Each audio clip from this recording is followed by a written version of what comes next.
Right, good morning, ladies and gentlemen, and welcome to this, the 35th meeting in 2013 of the Economy, Energy and Tourism Committee. Can I welcome my colleagues and our witnesses joining us this morning, and I can remind everyone, please, to turn off their mobile phones, or at least turn to silent their mobile phones and other electronic devices so they don't interfere with the recording equipment. Item 1 on the agenda is the committee content to take consideration of the approach and witnesses for its forthcoming inquiry on Scotland's economic future post-2014 in private later this morning. Great, thank you. Okay, item 2 on our agenda, a continuation of our inquiry into the question of access to finance. I'd like to welcome our panel of witnesses this morning. I'm joined, starting on the left, by David Graham, Executive Director of Link Scotland, Dr David Lightbody, Chief Executive of Biogelics, thank you, Limited, Gillian Macaulay, who's Managing Director of Strathclyde University Incubator Limited, and John Waddell, who is Chief Executive of Archangel Informal Investment. Thank you all for coming. Before we get into questioning, ladies and gentlemen, I wonder if maybe you'd like to take a couple of minutes each just to introduce yourselves and say a little bit about how you see things at the moment in terms of access to finance. Maybe just start on the left with you, David Graham, and work our way along. Okay, thank you very much. Good morning. I'm David Graham from Link Scotland, which is the National Representative Association for Business Angel Investors in Scotland. And to avoid confusion, there is an organisation in London which calls itself the United Kingdom Business Angel Association, but has no locus outside England. Not a political point, it's just an unfortunate confusion. Two very quick points only from me, just to set a little context on the angel market at large. You have practitioners on my left who can tell you more about what it's like at the front end. I suppose the obvious thing to say, first of all, is that venture capital investing of any kind, including angel investing, is absolutely a niche activity. I mean, to get this in perspective, less than 2% of companies ever access external equity to help them grow. So it's a tiny niche in one respect.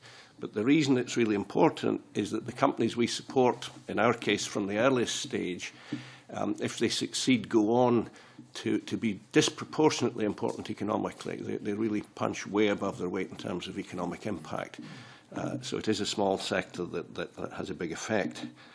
The other thing that's sometimes overlooked is we are business angels, so this is not fund management or venture capital management of professional funds. This is private citizens investing their own money. And private capital, private wealth is highly mobile. And if you think about it, almost any other asset class that high net worth individuals can put their money in will be managed in London, might be managed in Edinburgh, but in either event it will not be invested in Scotland. Business angel investing is almost unique in that it retains and reinvests private capital in the regional economy. We think that is sometimes overlooked. It's generally accepted, I think, that there are three main levers on the development of an angel market. The first is appropriate tax incentives, which can help to bring people in the first place. The second is access to co-investment, also very important. It allows the investors to achieve a portfolio effect, but more importantly, it gets more money into many more companies more quickly. And thirdly, what we would simply call support for delivery mechanisms, the actual channels by which we get the money into the companies. And that is where Link is active, in particular, in supporting its members to do that. Scotland's benefited from stable access to all three of these levers for quite a long time now, which is perhaps why, in a worldwide study published in 2012, the OECD concluded that Scotland is the most developed and most active business angel market in Europe by some measure. So absolutely no sense of complacency, but we do have a platform to build on. Thank you. David Lightbody. Yes, so CEO of Biogelics. We're a spin-out from University of Strathclyde, came out December the 18th last year, so we've been out for about 12 months. I guess I'm kind of at the pointy end of the ship in this discussion. We nurtured a project at Strathclyde for a couple of years and got it to the stage that it was capable of securing a Scottish Enterprise Smart Award, which was useful. We then brought in a little bit of equity, seed equity, from Gabriel Investments that Jill leads. We've been building the business, hitting milestones for the last 12 months, and we are now at that stage of raising our second round of funding, and we're in the process of that and interfacing with a range of angel networks across Scotland. Okay, thank you. Jill McCauley. Well, first of all, thank you very much for inviting me here this morning. As you know, I'm the Managing Director of Strathclyde University Incubator and have been involved with the incubator since its inception in 1990. Now, that incubator was brought about primarily to try pull out technology from the university environment, but with a specific emphasis on marketing, finance, governance, the more business-related elements rather than the technology, because this is why the technology businesses were failing most of the time, not the technology, it was more the business side of things. But whilst we've got a remit to help all businesses in pre-start, pre-revenue, and we're located on the university campus, as I say, we are there to try and pull out of the academic environment into the commercial world. And by being based on the campus, that allows the academics to straddle both camps, at least for a period of time. Our most recent principal, Sir Jim MacDonald, as you may be aware, has put commercialisation fairly high on the university's agenda. And to this end, he bought out the other shareholders of the University Incubator, and now we are wholly owned by the University of Strathclyde. Most recently, SUI, as David has alluded to, we spun out our own business, Gabriel Investments Limited, and that was really due to the lack of funding for very early stage technology businesses. And the reason being, we know that it's fairly difficult for us now to do business with the banks at this stage in a company's life. And we're also aware that Scottish Enterprises budgets are reduced, so therefore the grant funding side of things is not as available as it used to be to these businesses. And we know that the angel syndicates, and I'm sure John will talk a little bit about this, is that the angel syndicates, they're propping up their existing investments, and therefore we're not getting the level of exits that are required. And that did mean that, therefore, there was a gap at the very earliest stage, and that was what Gabriel was brought about to address, is that first level of kind of punt funding, if you like, that can leverage a Smart Award or a TSB grant, which can be very helpful. So that gives a little bit of my background. Thank you. John Waddell. Thank you very much. Yes, I'm Chief Executive of Archangel Informal Investment, which, according to a reliable American academic, is the oldest functioning angel group of its kind in the world. The next oldest one is Tech Coast Angels, which started in 1993 in San Diego. I think I would echo a lot of what David said particularly, and I think it's important as well broadly to understand that one of the reasons Scotland is doing so well in terms of angel groups is because of the symbiosis with government initiatives. The relationship that we nurture with Scottish Enterprise and the Scottish Government and other government agencies makes for a set of circumstances where people are attracted from abroad to come and raise money here, and I include England in that particular term, because they think they have a better chance of getting support and also the sort of long-term support which we offer to companies. We've, in the 21 years of our existence, we've invested £170 million, or we've led investment of £170 million in 79 Scottish startups. Another broad point I would make is there's a great deal of academic, government and other interest in what we do. I spend a great deal of time filling in, well, I don't actually because I don't fill them all in, but I'm asked to spend a great deal of time filling in surveys and questionnaires, and the reason for that is it is an informal kind of way of investing. It's quite hard to draw conclusions from how it works, and it's also very difficult to get statistics which are reliable, but I would rely on what David tells you because it's generally right. So in terms of exits, Jill's right. The challenges for this kind of investing became worse and worse and worse over the past 10 years since the tech collapse in the early 2000s. So when I arrived the average time between investing and exiting for early stage companies broadly was about 3 years. That was in 2005. It's now about 10 years or more. And so there has been recognised throughout the industry, even with the larger VCs, an exit drought. And it's not necessarily about having policies or methods or anything like that. It's just that people don't get exits because people don't want to buy the companies. Now, there's sometimes that's because the company hasn't run itself properly, and that's just tough.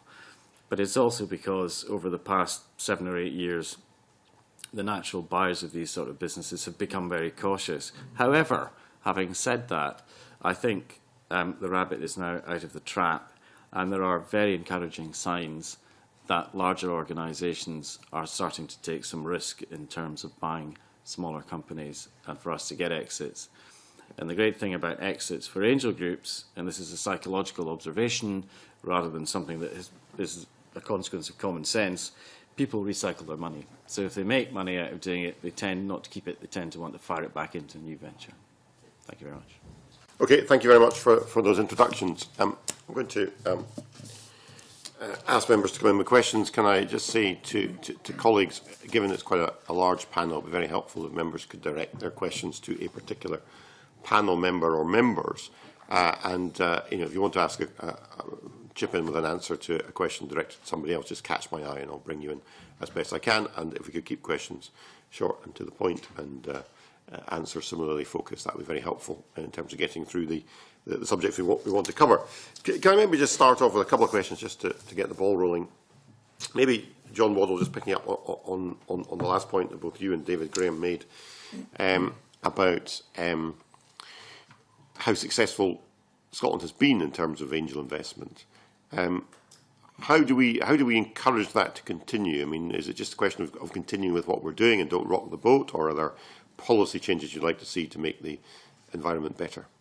I'd be disinclined to interfere too much with what we have.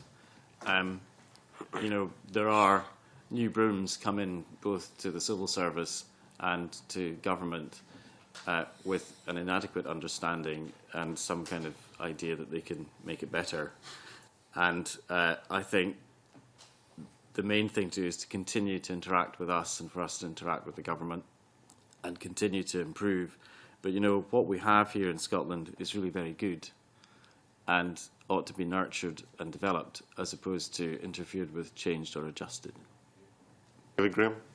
Yes, I think at the sort of market level, the one concern we would have going forward is the new 2014 to 26-year structural funds programme.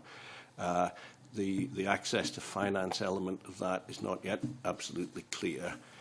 It's important that, in particular, the co-investment fund operated by Scottish Investment Bank, Scottish Enterprise, is recapitalised in order that we can keep getting as much money as possible out to as many companies as possible.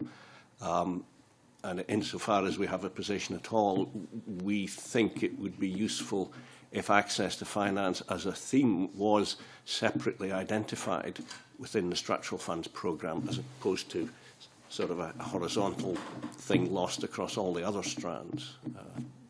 But beyond that, if we can not throw out the baby with the bathwater, we can take it forward.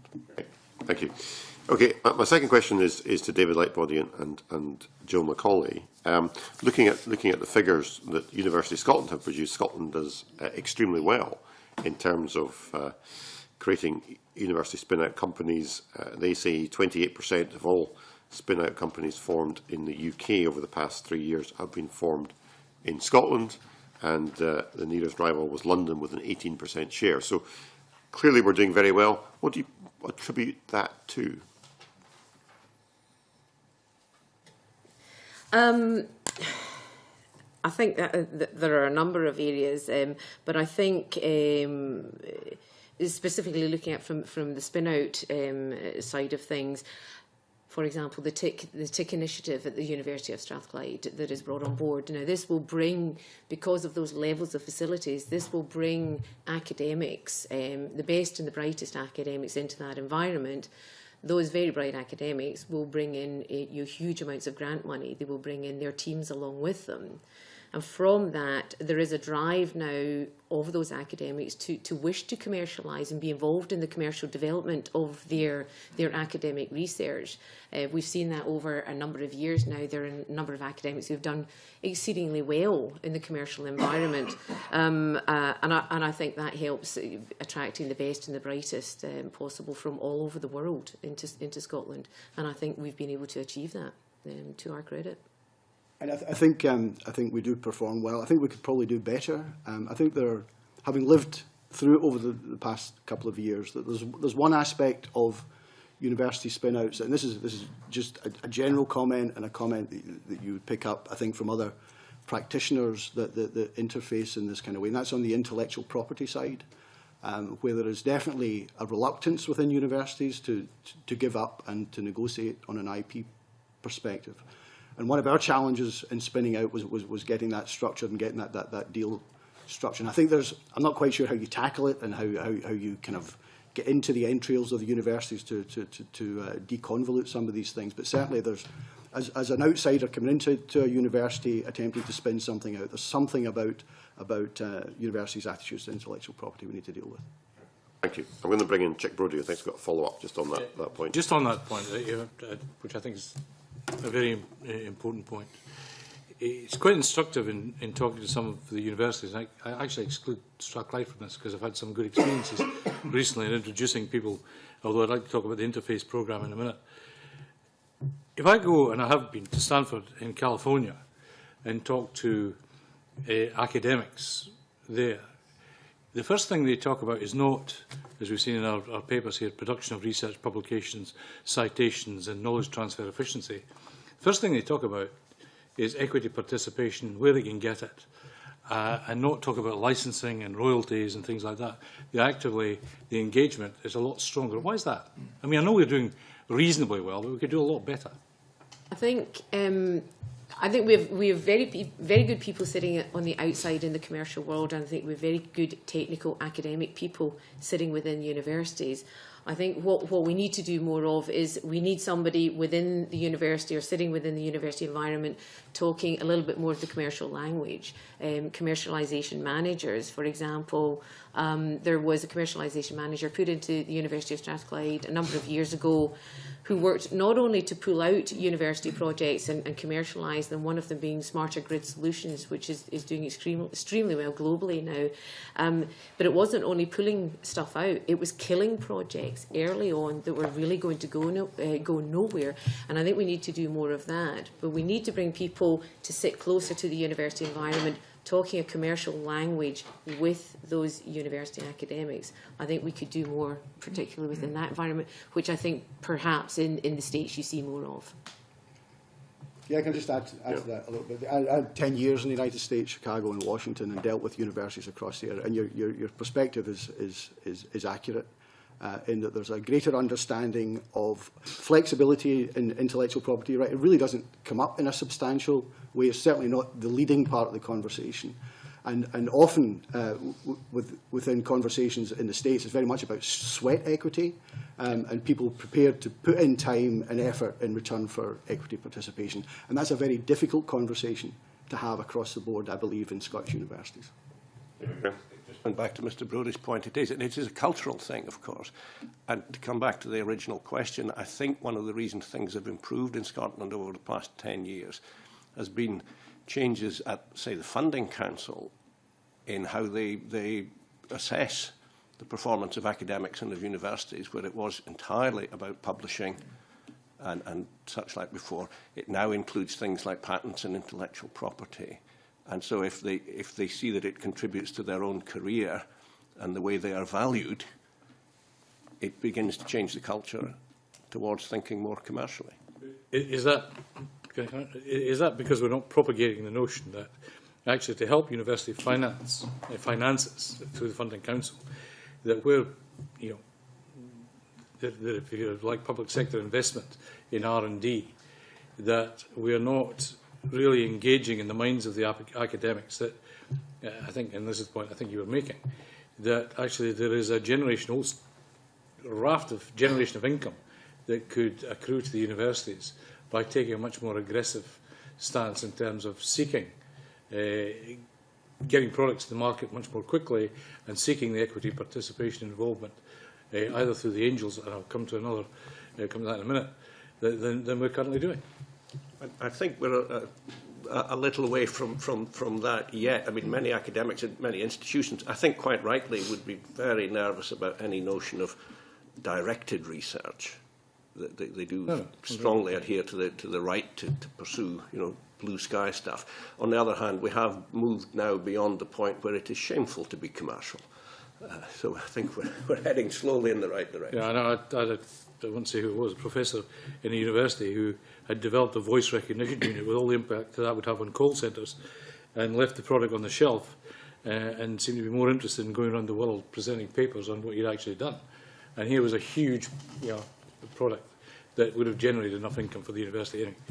Will I carry on or no? Yes. Can I just on the and talk about Strathclyde, and I have a mad inventor in South Scotland who's actually come up with several products, one of which is very exciting.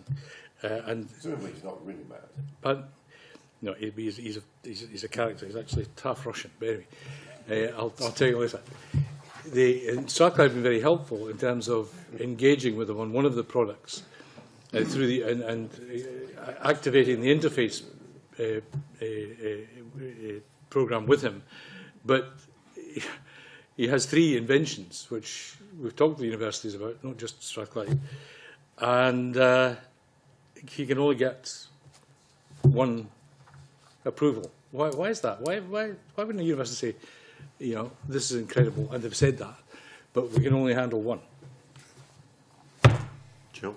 Well, with regard to interface in universities, I don't make up the rules, and I think some of the rules and some of the red tape that we have got within universities, within the public sector, some of them are absolute nonsense, and they should be removed. And if somebody is coming to you with several good ideas, you should be given more than one bite of the cherry.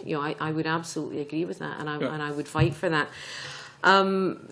With regard to the mad inventors, I have over the decades met a great number of them, and whilst we need the mad inventors type, I do fight in their corner. They can be their own worst enemies, and I think we need to do more with regard to technologists, mad inventors, working with commercial individuals. I mean, David could talk a little to the Chief Exec Designate programme we have within universities. And I think they are absolutely critical in order to marry the technologist to a commercial individual that can really help drive it forward on a commercial and a business case to the angels and that kind of thing. Would be helpful if we could do that more. Okay. I wonder if I can then come to Mr. Graham, Mr. Worrell. What's your view of crowdfunding?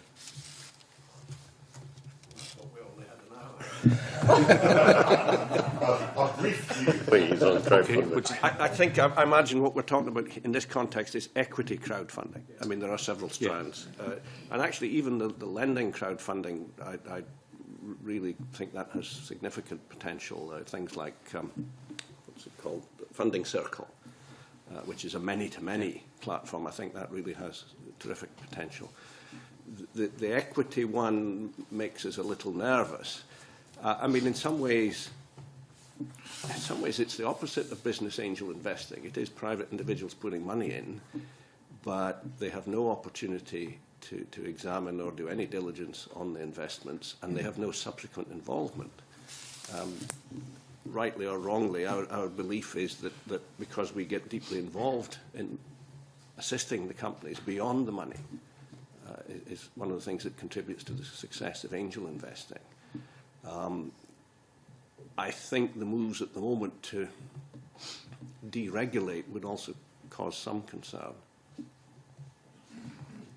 See, I asked the question, I think it was last week or the week before, when we had the representative talking about crowdfunding, about having a sort of AIM market listing in a mini stock exchange, if you like, in Scotland. What's your view on that? I think mainly the question would be critical mass. I mean, we used to have regional stock exchanges. Right. There is, I think you need enough scale to make it liquid, because the problem even with AIM in London is there's no liquidity, there's insufficient transaction. Mr. Warren? I agree with David. This question has been raised on a number of occasions. There's a reason why there isn't a Scottish Stock Exchange. It's because there wouldn't be enough liquidity. And, you know, the pricing, how you would regulate in an equivalent to the AIM market or the smaller markets, of which there are one or two others, to give investors confidence that they knew what they were buying, and how you could get analysts to spend time analysing these companies with a view to people having a better understanding of what they were buying is just not going to happen. I mean, the vast majority of AIM stocks are entirely illiquid. And so to have a stock exchange with businesses with even smaller market capitalizations, I just don't see how it would justify itself. Okay. We mentioned the availability of finance. Can you tell me, why is it that we only have... There's a fund available in Europe. It was the COSME fund. There's 1.4 billion euros about to be made available over the next 6 years for small businesses, 700 million for equity finance and 700 million euros, big one, 700 million euros for a loan guarantee fund. Scotland has really not approached that fund at all in the past. And currently we have 4 agencies who interface with the fund and only 1 VC, which I believe is Pentec. Why would that, I mean, why is there no knowledge of that funding, and why is that not being tapped into, in your opinion? Mr. Graham? Mr. Warren? My opinion on that would be very limited, because we are not fund managers. We are simply investing our own funds. We would really need to get feedback from the VC community and Scottish Enterprise. Mr. Warren, have you any of you? We managed to do what we do with the benefit of the Scottish Co-Investment Fund, co-investment with VCs and our own money, and haven't therefore approached for co-investment these bodies, although we are aware of them. They're pretty chunky and they take investment decisions. The relationship with Scottish Enterprise is sufficient for us to do what our investors are expecting us to do, which is to invest in 2 or 3 new companies per annum, and to follow on with the companies that need additional help, which they always do. Okay. And if I may, just one last question. We were told that in a previous session that for businesses, small businesses, social enterprises, there are 332 different funding streams. Have you any view as to how that might be reorganised? would be my short answer. I mean, I've dealt with the public sector and the various routes of funding for over 20 years, and I find it to be a constantly shifting and changing environment that, as a full-time job for myself, I find it hard to get a grasp of, and therefore for businesses who are just dealing with one business, if they're not engaging with an incubator or that kind of environment, it is extremely difficult for these businesses to try and get a grasp of where they should go and where they are most likely to access the most applicable funding for them.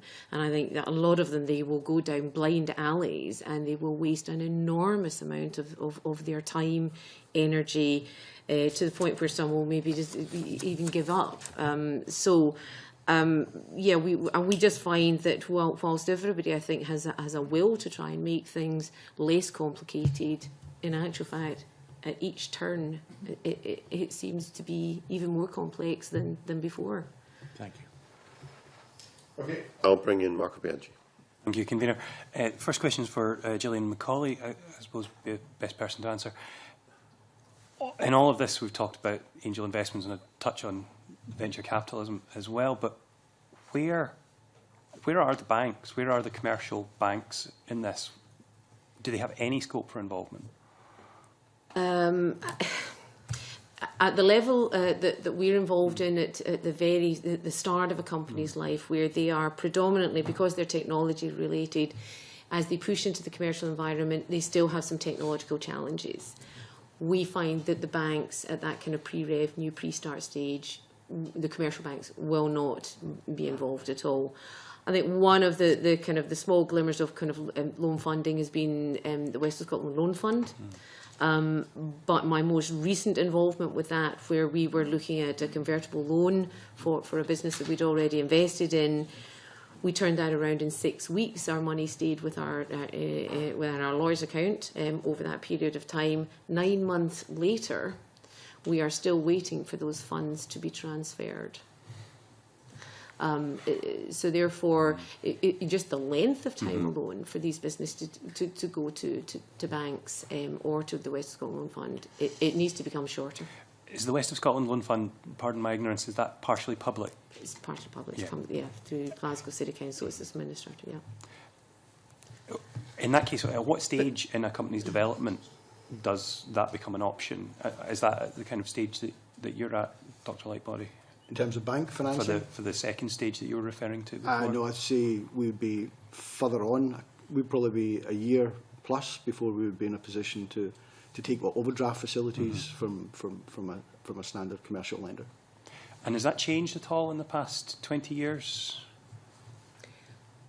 I'm seeing nodding there at the left. You want to well, in the last 5 years, with the economic sort of crisis that we've been dealing with and kind of trying to work our way through, I think with regard to banks and the level of business that I'm dealing with, that has just become worse and worse to the point of almost being non-existent, no matter what the PR says. Pre the crunch, we would have had lending under the Small Firms Loan Guarantee Scheme in a fair proportion of the deals we would. It should never be in pre-revenue stuff. I mean, we shouldn't expect that of the banks. I would be very hard pressed to come up with an example of bank funding in any deal we've done the last 3 years. And what's happened is that because they have moved along the risk spectrum a little bit, a long way away from early stage risk, that has brought in front of our investors opportunities which might in the past have been bankable. Now, from our point of view, they are lower risk, also lower return, but it has the danger of drawing the fire of our guys away from the very sharp end, where we are the only provider, and that is a concern. And the other one is simply in levels of sophistication, because the banks are so huge and handling such huge numbers, they're doing everything they can to automate it. They certainly spent a number of years de-skilling the process. And it means that they rank businesses on turnover as opposed to the sophistication of their needs. Our small companies, for example, get into export very early in their careers. They need that sort of support. But also, because the decision-making for the small companies has been taken at a very low level, there is no one there, for example, who's able to take any view of the quality of investor support as to whether something might also be lendable. And it's too mechanistic. And do you think overall the volume of angel investment, the potential volume of angel investment, is enough to make up for that withdrawal? Not remotely.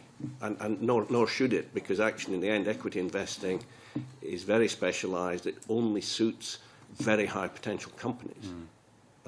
We're absolutely not a substitute for other kinds of money. Can I move on to a slightly different topic then? Are there pressures at the second stage beyond to move almost the geographical dimension? Do you anticipate, Dr. Lightbody, your company staying in Scotland in its operations and in its headquartering into the foreseeable future, or are there pressures?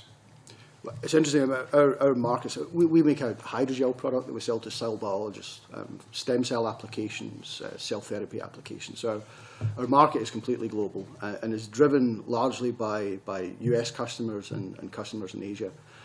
And within our business plan, in 2014, we'll have an office in the US. We'll have an office in 2015 in Asia. So that's very much part of our plan. In terms of the intellectual base of the company, it's very much here. And operationally, we're chemists, so our process is a wet chemistry process, fume hoods and bubbling tubes and stuff. And we're based out in BioCity, out in Newhouse.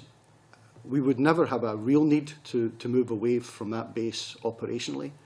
And even in terms of scale-up, we can do so much in terms of our manufacturing locally and through our relationships with the academics that we have. But our market is absolutely global, and that will be driven by US operations and Asian operations.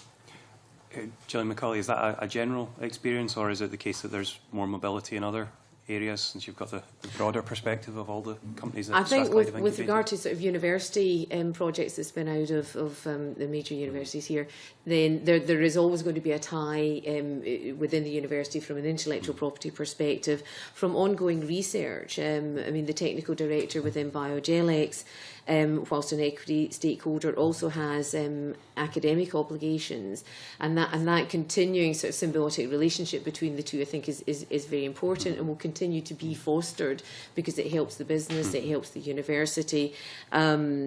And I think as long as those kinds of relationships can continue to be fostered and are beneficial to both, then it will allow businesses to be harnessed and anchored to the Scottish economy while still being global. So I think it's quite important that we continue that relationship. So in that case, is there less of a phenomenon compared to other business startups of the being bought up and I think other lost businesses to elsewhere? that perhaps don't originate from within the university environments might be a little bit more mobile, and therefore the economic environment and the climate may influence them as to where they would want to base their operations. Yes.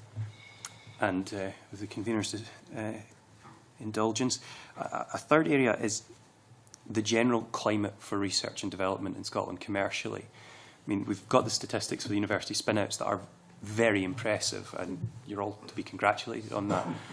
But we have statistics showing that while Scotland, in terms of research and development within universities, is, as a proportion of GDP, at almost the very top in the OECD, its equivalent performance in commercial research and development is almost at the very bottom. Given that we have such a success in spin-outs, and given that we have that environment that you've talked about, why is that the case? And I would throw that open to anyone who would give me a simple answer. From my perspective, and looking at, I was involved in some technology awards within the university, and we saw 5 projects that were, fairly mind-boggling in the technology aspect of it, all being driven forward by academics. None of them particularly having somebody in the academic project from a commercial environment. And I would say, when we look at projects, and they're nearly always brought forward by technologists, the first thing that we want to look at from an investment perspective is who can we bring on as the chief executive or as an executive chairman, somebody who is going to bring that business element to it. And there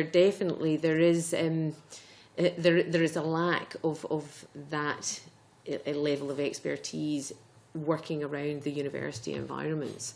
And I think we need to do more to foster that and engage individuals from a business perspective into the university environment for them to collaborate together, and that therefore the commercial individual is the person driving the business forward rather than the technologist. Can I just pick up? That was Jill mentioned earlier about this Director Designate programme, which runs, I think, within a few of the universities. Certainly runs at Strathclyde, and that's how I was brought in.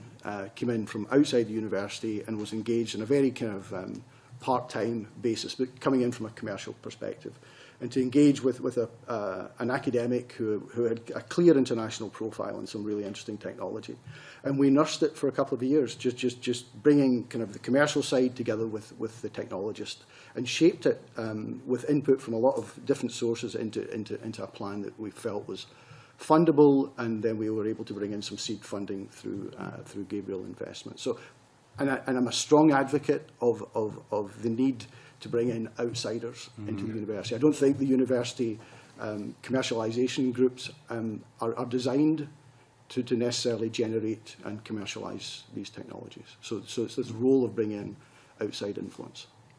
And as a final question, do you think we are at the present as good at bringing inward investment into university campuses from massive existing companies that will be performing research as we are at spinning outward the ideas that are being generated in the universities?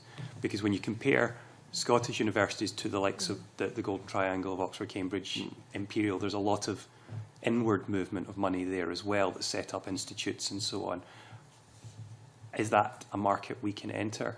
Perhaps slightly adjacent to your work, but I'm sure you'll have observations and opinions. I think the proof of the pudding will be in our, for Strathclyde, in our Technology Innovation Centre, and there is already some fairly high-level engagement with with a number of global businesses who have bought into working with the University of Strathclyde in order to work up research and development with academics, so that there will be a commercial element at the end of that. But these will be at least 2 to 3 year projects, possibly longer. So I think it's going to be a while before we're going to see some sort of fruit being born from that. But there are things now being put in place that I think over the next 2 or 3 years we will see maybe a little bit of a change in the climate with regard to how we kind of interact with big business. And just one more question, having said that was my last. There's the Colombo approach, really, isn't it? One of the areas that I know Strathclyde's been very successful in that area was renewable energy. What was the key to getting that? I have to say, I mean, renewable energy, that's big money, and I tend to be very much involved in the micro businesses. I would say, just sort of anecdotally from having been around the university campus, I would say probably a lot of that was due to Professor Sir Jim MacDonald, working within EEE, electronic and electrical engineering. He had a number of very good links with SSE, Scottish Power, etc., all getting involved in that renewable energy sector. So it was almost kind of private networks and a willingness to engage with the commercial environment, which I think his two predecessors had not really wanted to do. And I think that's been hugely critical to the renewable energy side of things. Thank you. On the question of renewable energy, I think Dennis Robertson's got a question to ask. Yeah, I'll probably focus towards Gillian as well. It's really about opportunity and competition. I mean, the opportunity that's out there at the moment, whether it be in the renewable energy sector or even life sciences, with the competition with the universities, is there a collaborative approach across the various campuses, or are universities really sort of nudging each other out to really try and sort of get their own hook in? Because we've got a very affluent area in the northeast of Scotland, for instance, you know, Aberdeen University, Robert Gordon's, etc., because of the energy sector that's there. So is there competition amongst the universities, or are you working collaboratively to seek the opportunities that's out there at the moment? Well, yeah, I would qualify again. This is not my particular field of expertise, so I don't know that I'm particularly qualified to talk on that subject. I think universities will always have a degree of self-interest, and they will look to their own environment, and only when their interests are become aligned will there be a degree of collaboration with other universities. I've seen collaborations with Glasgow University specifically that have worked very well. I'm not aware of any currently that are ongoing, but then with energy, it's huge amounts of money. It's not the environment that I'm involved in. So I'm sure there are collaborations there. Could there be more? Yes, yeah. There definitely and in the could. area of life sciences, I mean, is it that sort of area? Again, we only kind of life sciences a lot of the time is kind of big money, and John, you might be more qualified in dealing with life sciences. I am not really aware of much in the way of collaboration between the universities and life sciences, but there is some. We are, in fact, the biggest life sciences investor in Scotland, and we've done quite well out of it. And most, not all actually, but quite a lot of the businesses we've invested in have been university spin-outs. And I think to some extent the life sciences area are a little better at it in terms of finding the right things to do. But I can't just, I would like to be able to say, yes, we've done a deal which came out of two universities, but I can't. So we're missing opportunities then, in terms of the universities coming together? Logically, that would make sense, yes. Okay. David Graham. Pardon me. I think there is a general principle that actually, almost irrespective of the sector, one would want to encourage collaboration, because we have to lift things to a kind of level of Scottish or Scotland visibility. You were talking about the investment in the Golden Triangle and so on. It's the same thing. The London effect, or London South East effect, is seriously unbalancing the UK economy. And I think Scotland has to try and make itself seen as a single significant centre in each of the areas it wishes to attract investment and be prominent. And envisage taking that forward then, in terms of the opportunity that's there? I think Jill touched on it. I think from the university's point of view, it has to, including perhaps activity by the Funding Council, it has to be made in the university's interests to collaborate. Dalrymple. Thank you, Chair, and good morning.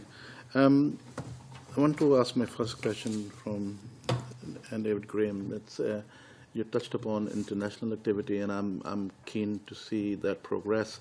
And I'm just wondering if you'd be able to shed some light on what opportunities, if any, we have to increase that activity, particularly not only just attracting students, but in particular attracting businesses to come and invest in our research projects up and down Scotland. Do you see any new avenues that may lend themselves?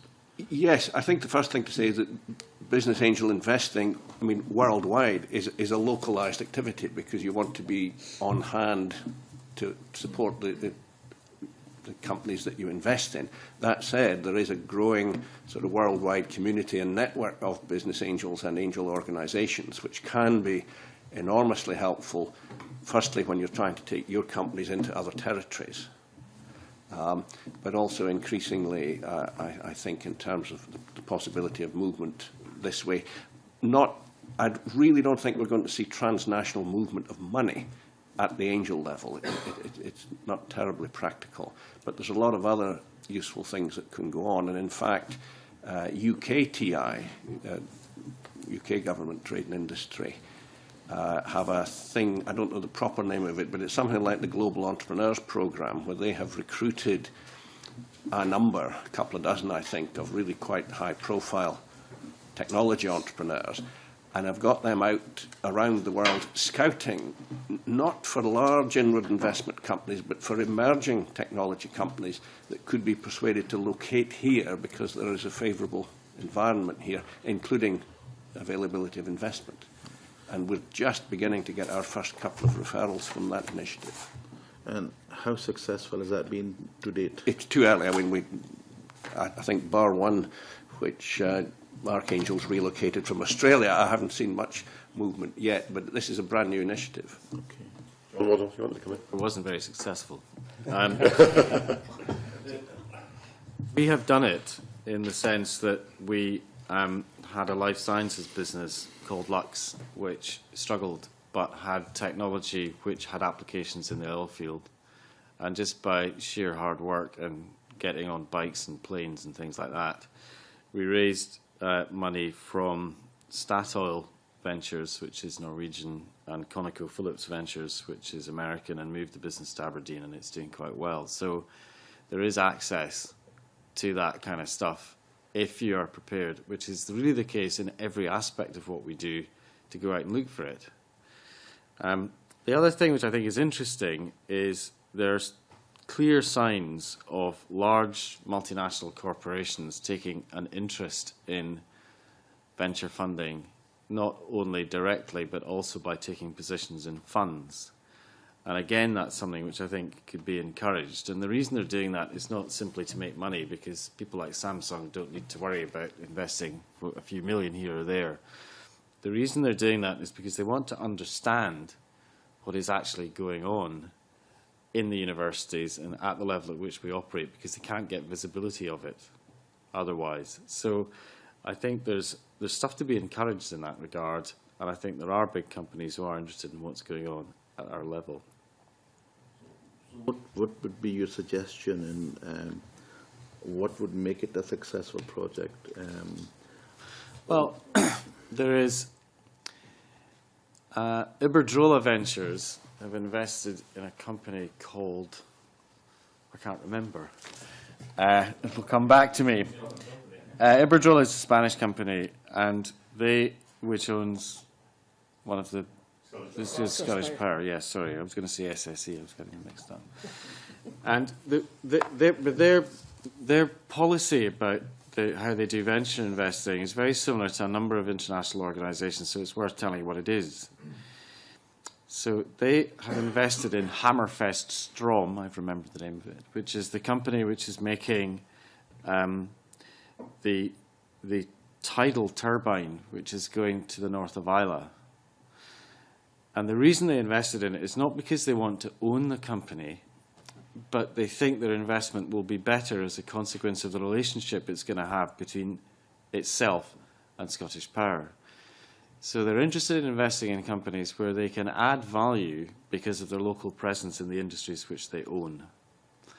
And a number of other companies, because I've spoken to them, a number of other venture arms have similar attitudes.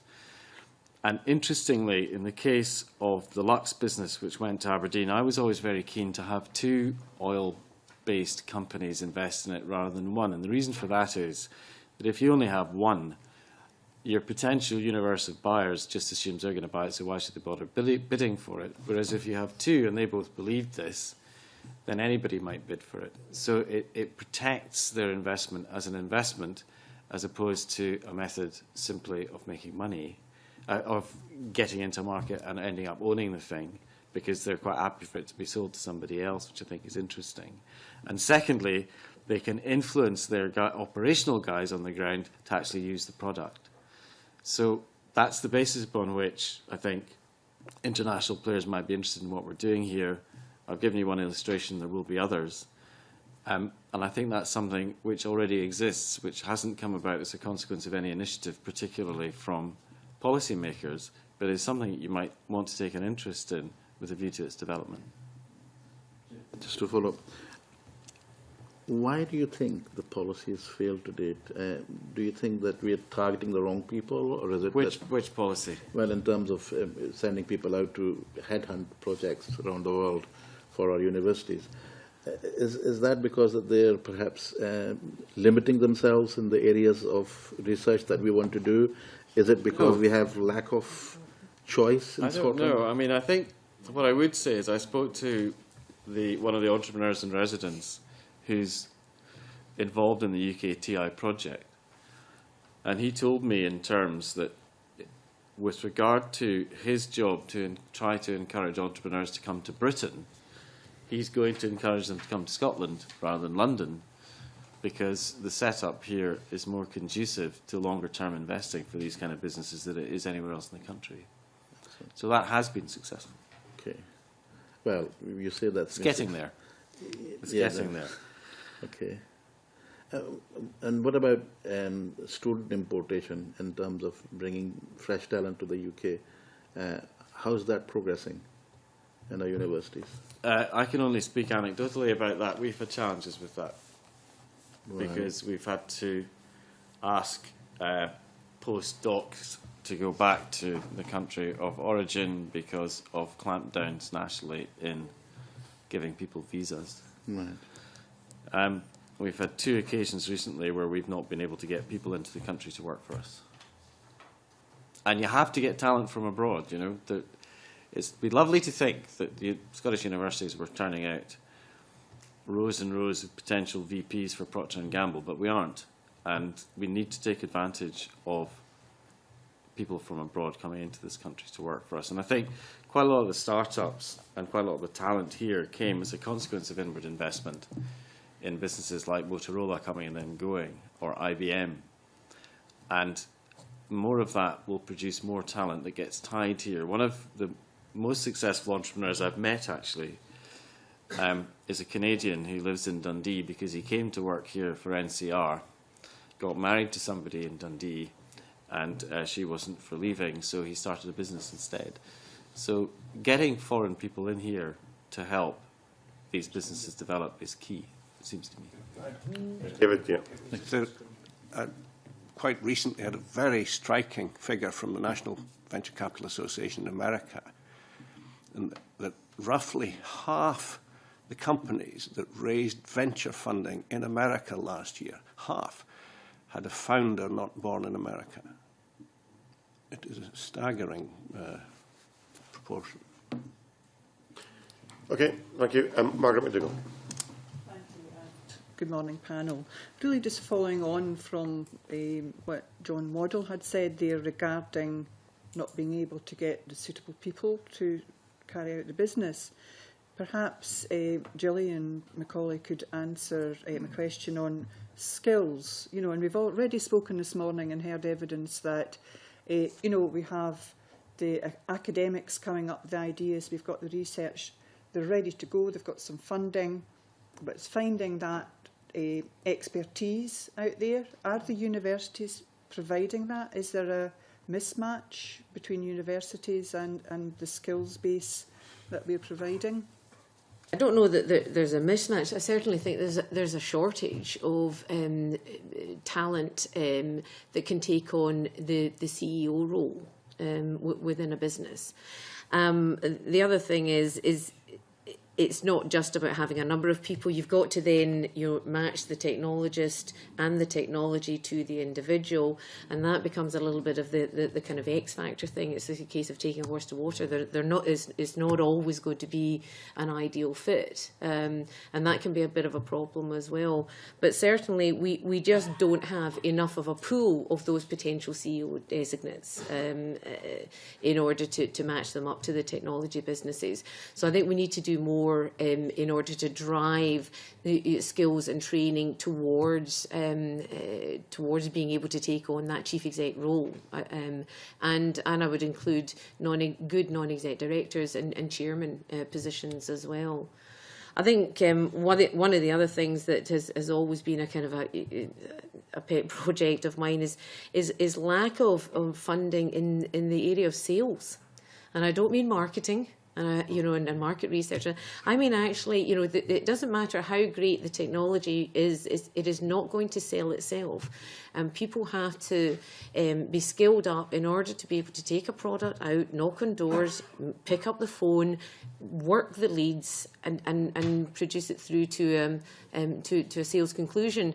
And we think of sales very much as a kind of a dirty word. And if we don't sell the products, it doesn't matter how clever the technology is. So I think there is a gap there with regard to good sort of technical sales individuals that can take the product out of the lab, have it boxed up, and then take it to the potential customer and sell it.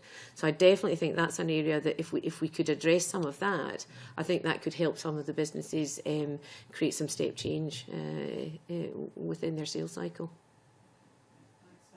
David Lightbody, would you agree with that there is that sort of lack of expertise? And yeah, and maybe just to highlight one initiative that does actually work and is well worthy of support, and that's the RSE Fellows Programme, Royal Society of Edinburgh, where they take academics coming through PhD and postdoctoral level and take them out and fund them on a 12-month business programme, and they do that in partnership with business, or they do it with their own business if they want to take their own spin out. We actually took on a girl about 18 months ago, and she was a postdoc chemist, Strathclyde.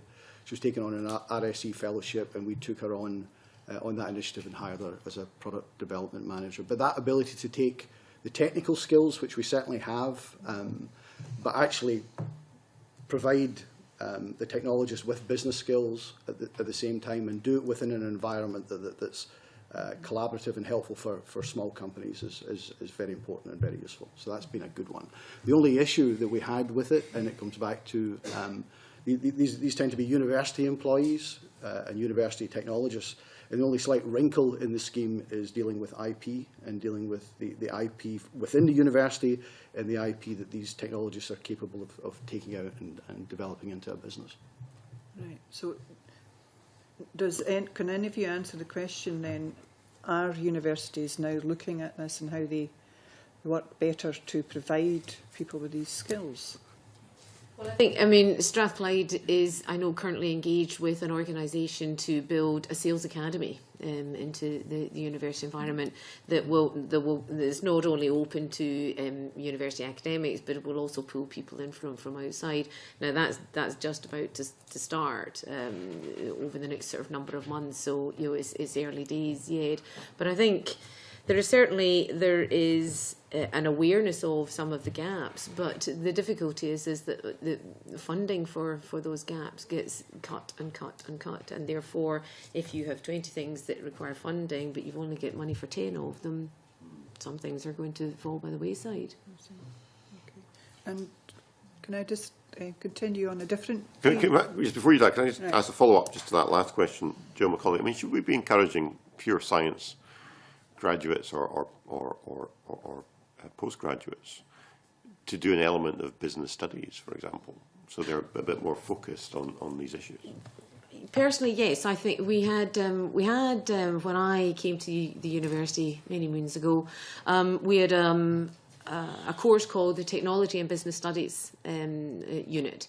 And when we did a market research exercise, we found that there were a vast number of those individuals who had some entrepreneurial markers to them, which is probably what attracted them to the technology and business studies side of things. And for whatever reason, that particular programme got cut. And I think, therefore, if we could build in, again, an element which marries the technology and the business side of things, that might start to foster some people that have some entrepreneurial goals and dreams. Yes, very much so. Okay, thank you. Sorry, David Graham. One small, very brief contribution to that. There seems to be an astonishing lack of connection between the IP production bits of the universities and their own business schools. They actually do have people going through specifically wanting to be in business, and when I did ask one of the universities whether their spin-out people made use of the business school, they looked at me as if I was mad. Okay, but very, very brief thoughts and check and then hands how up. many, I mean, I've met some commercialisation managers in universities some years ago. I mean, how seriously are these roles looked upon by the universities, if they exist?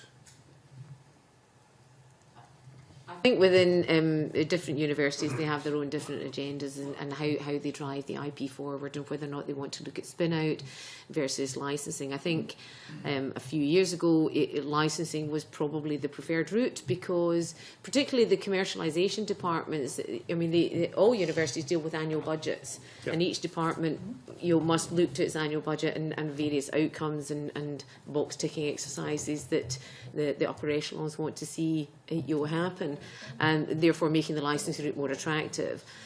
Again, going back to a principal with a commercialisation hat on, he's prepared to invest more in early stage and spin out businesses.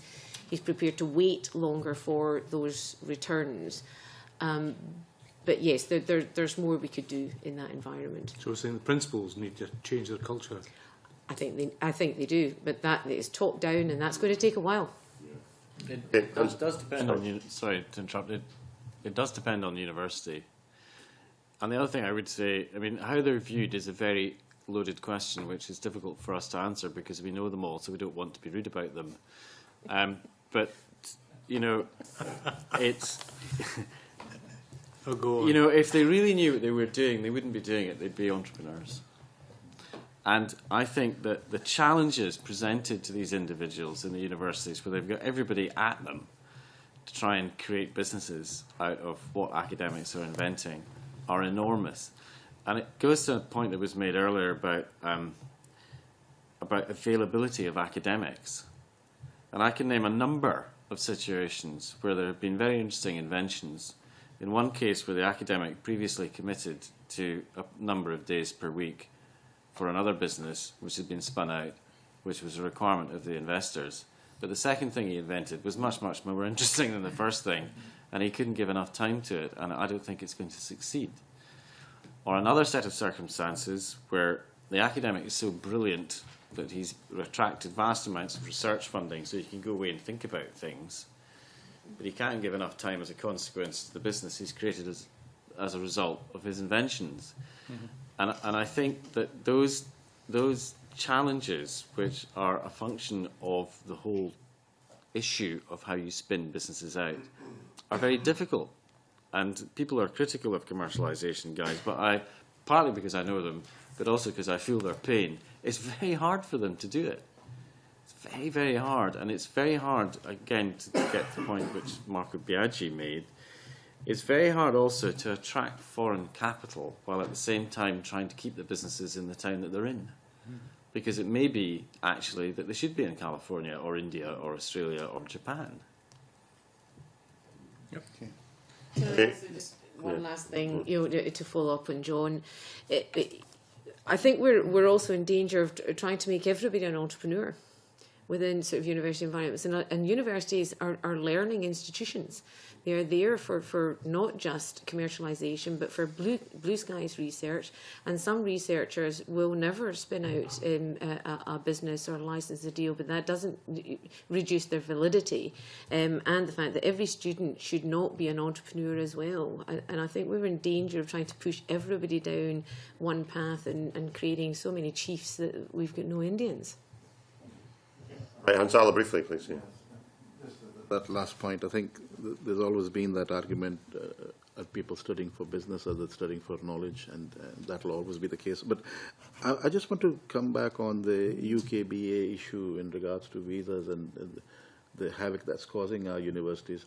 I understand that there is a universities body that did make representations to the UK border agency in regards to this issue, and clearly it's not worked so far. Is there anything else you're planning to do to try and overcome this difficulty, or have you just given up? We spend a great deal of time liaising with government departments, particularly on things like tax relief and encouragement for small businesses. And I really don't have the bandwidth to take on the UK Border Agency as well, I'm afraid. Well, I think the universities in Scotland has a body that represents you. Well, that would be David, I think. I mean, we would. Yeah. No, we at our level, all we can do is lobby ourselves and encourage other people to continue the lobbying on this. But it's become a very contentious issue at UK level, of course, in terms of immigration. So where are you in terms of the latest? I mean, we clearly hear evidence that this is still a very serious issue. So when's the last time you've approached the border agency to try and redress this issue by giving people these very practical examples of that? We would not have lobbied the border agency direct. We do give input. I'm on an advisory group that's chaired by Lord Young, that meets at number 10, so we give input on a whole raft of impacts. We won't get on to things like procurement today, but that's another one. But no, we at our level, we don't lobby these agencies direct. That would be more appropriate, I think, for something like Universities Scotland or the big business organisations. Okay, so I just want to clarify the situation, yeah. Chair. Is, right. So basically, I think what we're being told is there is an issue, but we haven't really got our heads together in trying to deal with it effectively as a unit. In the widest sense, talent is an issue wherever we source it, and sourcing it from outside is not as smooth as it could be. Okay. Right, okay. Now going back to Margaret, who we interrupted. Thank you. And I want to ask a question around women in business, and perhaps Gillian could tell me just the percentage of women who are coming forward with being assisted by universities in research and into business. And also we've heard from earlier evidence at another panel that women are debt averse. So is that something that you've come across? Well, I have to say, at our last Gabriel investment group, and it was by no means by design, the 4 projects in front of us were all being driven by women. and the one that we have most recently invested in had a woman as a founder, a Converse Challenge winner from Heriot-Watt University. Very smart young lady that we invested in some very nice little technology that we think she can help drive forward. I don't pay too much attention to statistics with regard to women in business. I'm interested in businesses that are viable, and that I think are investable and that have a chance of success and growing. If they're run by women, that's fine. If they're run by men, that's equally fine. I'm here to back businesses. I'm not specifically here to back women. So you specifically noticed that there is a gender imbalance in women. I think business. Women, as you said, are probably less. They are a bit more risk averse. I think they tend to run businesses that are slightly more lifestyle businesses. That doesn't mean to say that they won't impact the economy in their way. But generally, probably because it's been technology that I've been involved in the last couple of decades, that does tend to be driven more by men rather than women. But I think there's a fair amount being done to try and address opportunities for women. Okay, thank you. Would perhaps John Waddle have a comment on that? Yeah, it's a disappointment to me that, frankly, so few of our businesses are run by women. I think at the moment we've only got one female chief executive. We've had 3 out of 27, which isn't good. But that's the way it is. I don't think we regard it as our responsibility to chase about and redress a gender imbalance. It just has happened that way. As it happens, one of our most successful recent exits was run by women. It was one of the fastest exits we've ever done, and I want to get her back to do another one. And also in terms of investors, it tends to be men, and I think that is also because what we do is pretty dangerous in terms of potentially losing your money. I mean, we're investing in very, very high-risk businesses. But you might like to finish on the fact that I had 2 phone calls last week from women wanting to join our syndicate. So maybe things are changing. Okay, thank you. Perhaps David Graham, do you have a comment on what can we do to encourage more women into this sort of sector?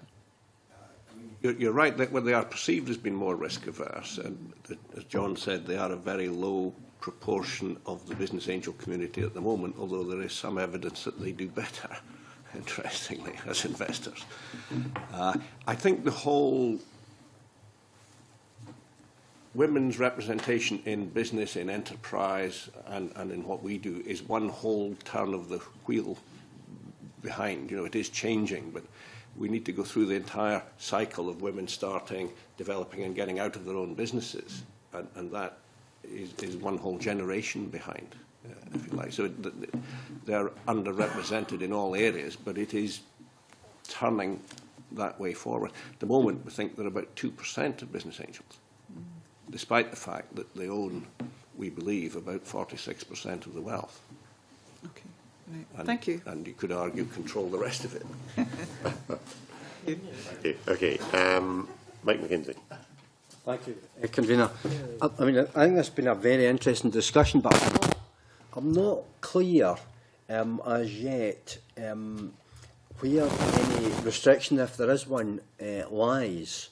I mean, if we can, if we think in terms of a pipeline of business ideas or fledgling businesses on the one hand, and a pipeline of cash on the other hand, bearing in mind the committee's inquiry is into access to finance, and if I had a big valve on each of these pipelines, which one would it open more to get the kind of successful result I think we all would agree represents success? Sorry, who's that to? Just in general. You're breaking the rules, Mr. McKenzie. Who would like to answer that? The raised eyebrow pointed in my direction. I think it's difficult to get a feel for that. So on the, because it's impossible empirically to prove whether it's lack of cash or lack of deals that leads to an issue. Everybody has an opinion. So some people will say that the problem is lack of deals, and other people will say the problem is lack of cash.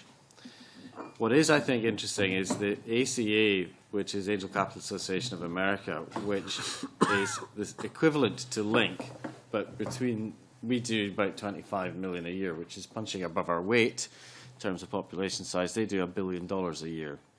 And therefore, their statistics are more meaningful than any of ours are likely to be. And what is interesting is that the pre-money valuation, by which I mean the amount you assume a business to be worth before you invest equity in it, has, in the broadest sense, been going up over the past 3 or 4 years, which is a good thing because it means that there's more competition for deals and more stuff happening. But it varies regionally. So that in the Midwest, the prices are lower than they are, and in Texas and Ohio and places like that, are lower than they are in California, Massachusetts, and New York. And the reason for that is pretty obvious, which is there's more money. So there's a kind of balance as a consequence. I think in Scotland right now, we're quite well set up in terms of the ability to invest. We could probably do with more. We could certainly do with more follow-on funding. But, you know, you can get VCs to invest in angel businesses if you work hard enough and you're tough enough with yourself in the initial process of engagement. I think, and this is entirely anecdotal, that the quality of new deals around at the moment is not as good as it has been. I couldn't actually point because I haven't done any research, and I won't be. But I'm not sure of the reason for that. But quite a lot of stuff we're seeing at the moment is not particularly well thought through. But I mean, forgive me, but am I right in saying that you place a high emphasis on a fairly quick exit? No, we don't. A good turnaround. No, we don't. You don't. Okay. Absolutely not. Right. Right. The average time is you don't really make any money out of this till about year 8. Okay. Can you explain what you mean by quality then in this sense, in the sense you're using it? Typically, if you have an interesting piece of technology which academics are enthusiastic about, and they do a business plan, and they'll say things like, we're going to have a website, and we're going to have go to a lot of trade shows, and we'll sell through OEMs, or we'll sell through a channel of agents, or we'll do whatever we're going to do. The challenge for us often is there's no clear marketing strategy for these companies, and they don't really understand what it is they need to do to get there. So to give you an example, we have invested in a business called Blackford Analysis, which makes software to speed up the process of the comparison of one MRI scan with another, so that the surgeon spends less time looking at the 2 slides or 2 photographs or whatever he looks at to decide on the growth of a tumour or whatever. When we first looked at that, I had experience of another business which sold through to, they're called PACS vendors, that are people that sell imaging systems to hospitals mainly in North America. So I introduced them to somebody who knew about it. And he spent 3 years working with that company to get it to the point we were satisfied they understood what they were doing in terms of their marketing. And we're very happy with the progress to date, and we have invested quite a lot of money in it. But that's just by way of an example. It's as difficult to get the marketing process and understanding of your market and your end users right as it is to invent the product in the first place. And so that's my general observation. As I say, it's anecdotal, but I think there's some strength in it. If I can just explore this a wee bit further, again, bearing in mind what the committee's inquiry is about, it's about access to finance. I got the impression from some of the earlier comments that Gillian made that, and Mr Graham, that the banks have retreated, high street banks have retreated from this area completely, which seems to imply that there's a gap there. And Mr Graham touched on crowdfunding and the lack of due diligence. And I think what you've described is, you know, given the high-risk propositions that you look at, I think obviously there's a corresponding need for high-quality due diligence. But is there a gap there then?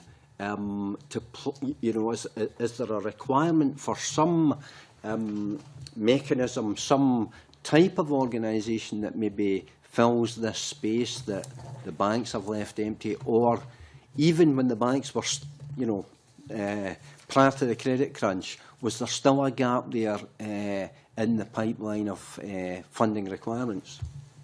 Yes.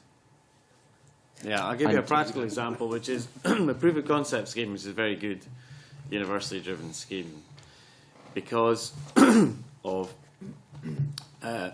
EC regulations or whatever. You can get money for proof of concept to make sure that your concept works, but you can't use the money to figure out if anybody's going to buy it. And I think it would be quite good if you could. Mm. Okay, yep. As well as proof of concept. Yep. Anybody else with any thoughts on that? Just, I think as a last comment, your original question is, do you turn the tap on the ideas side of thing or the money side of thing? Money can always help, and I think we're aware that the bank funding from the commercial banks is not there anymore, so there is a bit of a gap there. I think it's not so much how much money, it's where you spend the money, where you deploy it. And if we look at some of the more recent initiatives such as Creative Scotland and Edge, I mean, one of the concerns I've got is that there is no private sector element involved in that side of the funding. That is all public sector. And I think to be able to have the partnership between the public and the private sector, I think is quite important, because it gives some of that level of validation from the private sector that they're probably the ones that are going to do the follow-on funding, and therefore to have them involved at some level, the way you do with SMART, TSB, where there is a mix between the public and the private sector, I think is quite helpful. But it's all about, I don't think it's about creating another organisation, another layer of bureaucracy. What it is deploying it within the current structure that we've got and being able to get it into the organisations and get it in promptly. Yeah. Is critical. Yeah. What I was getting at was perhaps not so much a public sector organisation, but some vehicle, if you like, that's placed somewhere between crowdfunding on one hand, that Mr Graham, I think quite rightly said, there's in some cases no due diligence done, and business angels on the other. And if in the spectrum, is there room for a hybrid? Is there an organisational mechanism that can, given also a background, an international or certainly a Western background, where despite very low interest rates, people are saving more. So is there scope for some other mechanism, organisation that sits between savers on the one hand and borrowers on the other, in the business sense?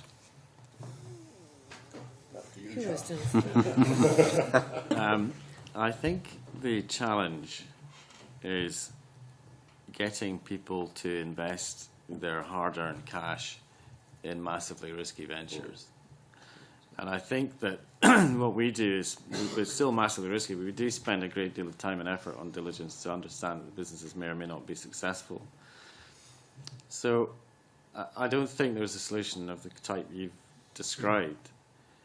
But I think what I've always said about this challenge, which is about making things investor ready, I hate to use investor ready because it's become a kind of thing that people talk about all the time. There are investor readiness courses and everything's got to be investor ready, and I don't actually think it is a lot of use, because to make it investor ready you have to engage with investors. And what I always say, particularly to university spin-outs, is come and see us about 2 years before you're planning to spin out, and we'll talk to you about what we think this should look like in 2 years' time, and how you should use the research cash you've got to get this to an investable level by the time it's ready for investment and you can't get any more money from academe. But what often happens is you do all that when they haven't got any money, because they produce the thing which is in their imagination investor ready, and we say, well, actually this isn't going to work. The the equity structure is wrong, or the nature of the deal you've done with the university is wrong, or you don't have the right staff, or you've got somebody in your business who doesn't have a visa. And I think that early engagement with people like us is definitely worth it, and we're prepared to do it because it saves us an awful lot of hassle later on when we get excited about a project and have to do all that work after the event in a short time scale.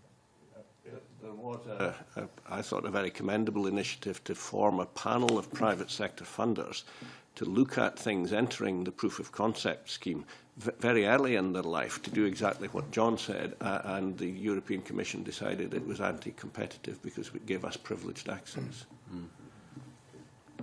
Right, a brief follow-up from Dennis Roberts. Yeah, perhaps to David and John, maybe David, you start. In terms of the risk element, I mean, obviously investing, I think you've said, John, it was a very high risk element. How successful are you in a sort of percentage term? I mean, in terms of angel investment, is it 90% successful, 70%?